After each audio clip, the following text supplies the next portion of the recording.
Bismillahirrahmanirrahim. Assalamualaikum warahmatullahi wabarakatuh. Allahumma sholli ala sayyidina Muhammad wa ala ali sayyidina Muhammad. Rabbi shrah li sadri wa yassir li amri wahlul 'uqdatam min lisani yafqahu qawli, amma ba'du. Baik anak-anakku semua SMBT Assalam Boarding School yang tercinta,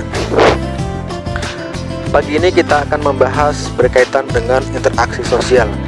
Kita sebagai makhluk sosial tentunya tidak bisa hidup sendiri. Kita selalu membutuhkan orang lain untuk menjalani kehidupan kita sehari-hari.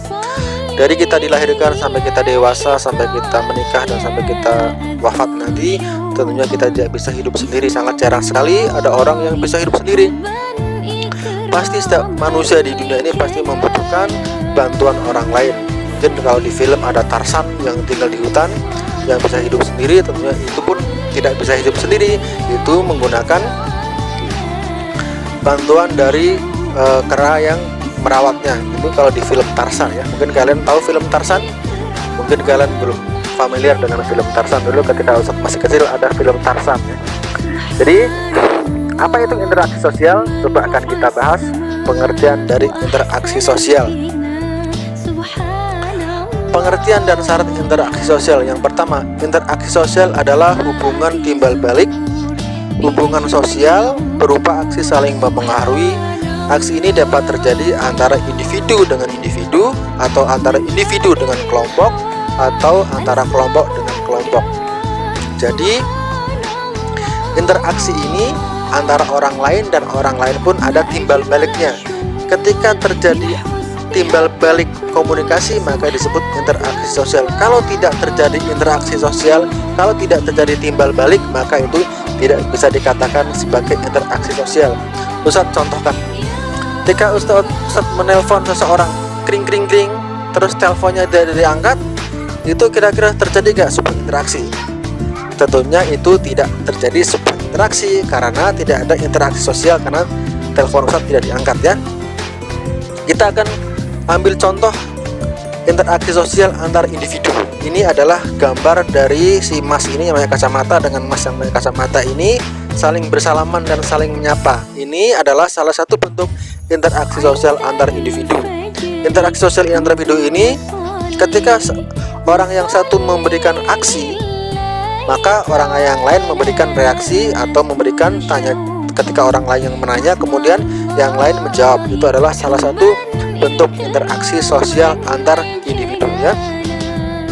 Kemudian contoh yang kedua adalah contoh interaksi individu dengan kelompok. Ini yang ada di gambar ini. Mungkin kalian bisa menyimpulkan sendiri dan kalian bisa mengangan-angan sendiri apa yang terjadi di antara di gambar ini. Gambar ini adalah seorang guru yang memberikan arahan kepada seorang muridnya. Nah, dan orang murid ini mendengarkan arahan dari gurunya. Ini adalah salah satu contoh bentuk interaksi antar individu. Ini ada guru, ini seorang diri adalah individu dengan seorang murid yang di depannya yang mendengarkan arahan dari seorang guru. Ini adalah kelompok dari siswa ini. Maka ini dikatakan adalah contoh dari interaksi antar individu dengan kelompok ya. Bisa dimengerti? Kemudian kita akan memberikan contoh lagi, contoh interaksi antara kelompok dengan kelompok. Ini ada sebuah arena tambang, tarik tambang antara satu kelompok dengan kelompok yang lain. Nah, ini ada sebuah interaksi. Ketika interaksi kelompok satu menarik tambang yang lain, maka kelompok yang lain saling menarik tambangnya. Ini ada sebuah contoh dari interaksi antara kelompok dengan kelompok. Gimana, bisa mengerti apa itu pengertian dari interaksi sosial? Jadi bisa disimpulkan adalah bahwa pengertian dari interaksi sosial adalah hubungan timbal balik antara kelompok dengan kelompok, atau antara individu dengan kelompok, atau antara individu dengan individu. Dan syarat terjadinya pun harus ada interaksi timbal baliknya. Ketika tidak ada aksi timbal baliknya, maka itu tidak bisa dikatakan sebagai bentuk interaksi sosial. Baik, kita akan lanjut ke slide yang berikutnya. Nah, ini adalah berbagai faktor terjadinya interaksi sosial. Nah, ini dikemukakan oleh seorang pakar sosiolog, ini Surjono Sukamto ya. Yang pertama adalah imitasi. Apa itu imitasi? Mungkin istilah ini sangat tidak asing karena kita sering mendengar apabila kalau kita biasa membeli jam tangan palsu atau sepatu kulit palsu yang tidak asli, maka itu disebut sebagai imitasi atau tindakan meniru orang lain. Kemudian identifikasi. Identifikasi adalah keinginan seseorang untuk meniru orang lain secara keseluruhan. Biasanya kalau anak-anak remaja ini mempunyai idola. Mungkin kalau anak SMP Salam itu mengidolakan Shahruhan, maka kita berusaha untuk meniru Shahruhan, atau kita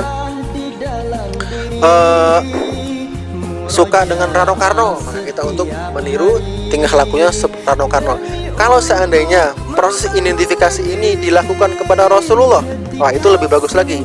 Maka ini sangat cocok untuk santri-santri SMBT As-Salam. Ketika kita mengidolakan Nabi kita Muhammad SAW, kita mengidolakan, maka secara langsung kita pun harus meniru apa-apa yang dicontohkan oleh Rasulullah. Ketika Rasulullah menyuruh kita untuk makan secara duduk, maka kita pun meniru apa yang diperintahkan oleh Rasul, dan kita pun mencoba untuk mengamalkan sunnah-sunnahnya. Wah itu sangat luar biasa sekali ya. Jadi proses identifikasi ini jangan hanya kepada artis-artis idola kita, tapi coba proses identifikasi ini kita arahkan atau kita alihkan kepada Nabi besar Muhammad SAW sebagai suri tauladan kita, sebagai santri-santriwan SMBT As-Salam ya. Kemudian yang ketiga, sugesti. Apa itu sugesti? Nah, sugesti berlangsung ketika seseorang memberikan pandangan atau pernyataan sikapnya dan diterima oleh orang lain. Biasanya kita ambil contoh sugesti ini, Pak dokter lagi sakit 3 hari belum ke dokter, tidak sembuh-sembuh. Tetapi ketika kita pergi ke dokter, padahal Pak dokter hanya masih bilang masih memeriksa badannya, belum dikasih obat, tapi ada seseorang yang karena dia tuh sugestinya sangat tinggi, maka dia akan cepat sembuh. Karena cepat sembuh ini terbantu oleh sugesti dia bahwa dokter itu adalah orang yang menyembuhkan, tetapi sesungguhnya bahwa Allah lah yang menyembuhkan setiap penyakit yang ada di diri kita. Tapi karena sugesti kita dokter itu bisa menyembuhkan, maka proses sembuhnya pun akan lebih cepat. Kemudian di sini ada simpati. Apa itu simpati? Ya, simpati ini bukan kartu Telkomsel, bukan ya. Tetapi simpati adalah kondisi kepedulian seseorang dengan orang lain. Ketika kita peduli dengan orang lain lagi musibah, terkena musibah bencana alam, kemudian kita datang ke rumahnya, kita menjenguk, kita menyampaikan bela sungkawa, kita memberikan sumbangan. Nah, itu adalah salah satu bentuk dari simpati. Kemudian yang kelima ada empati. Apa itu empati? Nah, empati itu bisa dikatakan lebih dalam lagi dari simpati. Kalau simpati itu hanya sebatas kita memberikan sumbangan, kita sepakat. Tapi kalau empati ini adalah bagaimana kita memandang sesuatu dengan cara pandang dia. Ketika dia itu terkena musibah, maka kita coba melakukan dari sudut pandang orang yang terkena musibah. Nah, ini adalah salah satu bentuk dari empati. Kemudian kita akan berlanjut ke slide yang selanjutnya. Ini adalah Surjono Sukamto. Nah, ini gambar yang di sini adalah Bapak Surjono Sukamto ya. Kalau siapa itu Bapak Surjono Sukamto, ntar akan kita cari tahu, tapi bukan di sini ya. Pak Surjono Sukamto mungkin salah satu Bapak sosiologi yang ada di Indonesia ya. Kalau sosiologi Islam itu Bapak Ibnu Khaldun. Jika kalian sampai di pondok, maka kita akan berkenalan dengan sosiologi Islam siapa itu ya, karena kita sebagai seorang muslim harus tahu siapa itu sosiologi Islam, yaitu Bapak Ibnu Khaldun, karena kita akan cari tahu siapa dia. Nah, syarat-syarat interaksi sosial yang pertama adalah kontak sosial. Kontak sosial adalah hubungan antara satu orang atau lebih dengan orang lain melalui komunikasi tentang maksud dan tujuan masing-masing dalam kehidupan masyarakat. Jadi bisa dikatakan atau secara sederhananya adalah kontak sosial itu cara kita berkomunikasi dengan masyarakat atau cara kita berkomunikasi dengan orang lain. Itu adalah kontak sosial. Kontak sosial ini dibagi menjadi dua. Yang pertama adalah kontak sosial primer. Kontak sosial primer ini adalah kontak sosial secara langsung, secara person to person. Kita ambil contoh, siswa kelas 7 berkomunikasi dengan siswa kelas 8, ngobrol antara satu dengan yang lain, antara person to person, maka itu adalah kontak sosial secara primer. Kemudian kontak sosial sekunder, kontak sosial langsung atau biasanya menggunakan media. Kita ambil contoh, ketika Ustadz menelpon yang ada di rumah, sedangkan orang yang di rumah menjawab salah satu kontak sekunder, yaitu melalui perantara media. Kemudian yang kedua, syarat interaksi sosial yang kedua adalah komunikasi. Apa itu komunikasi? Komunikasi tentunya sangat tidak asing. Komunikasi adalah proses penyampaian pesan dari satu pihak kepada pihak yang lain. Ketika kita ngobrol satu dengan yang lain, itu adalah salah satu bentuk dari komunikasi. Komunikasi ini juga dibagi lagi menjadi dua. Yang pertama adalah kontak verbal, komunikasi verbal. Komunikasi verbal ini adalah komunikasi secara langsung, atau kita ngomong secara langsung bla bla bla ini dan itu adalah komunikasi verbal. Kemudian yang kedua adalah non verbal. Apa itu non verbal? Non verbal adalah komunikasi secara tidak langsung atau bukan secara ngomong, tetapi melalui gerakan-gerakan atau melalui simbol-simbol. Kita mengacungkan angka 1, kita mengacungkan angka 2, atau kita mengepakkan tangan kita, itu adalah salah satu bentuk komunikasi non verbal. Oke, cukup sekian materi yang dapat Ustadz sampaikan.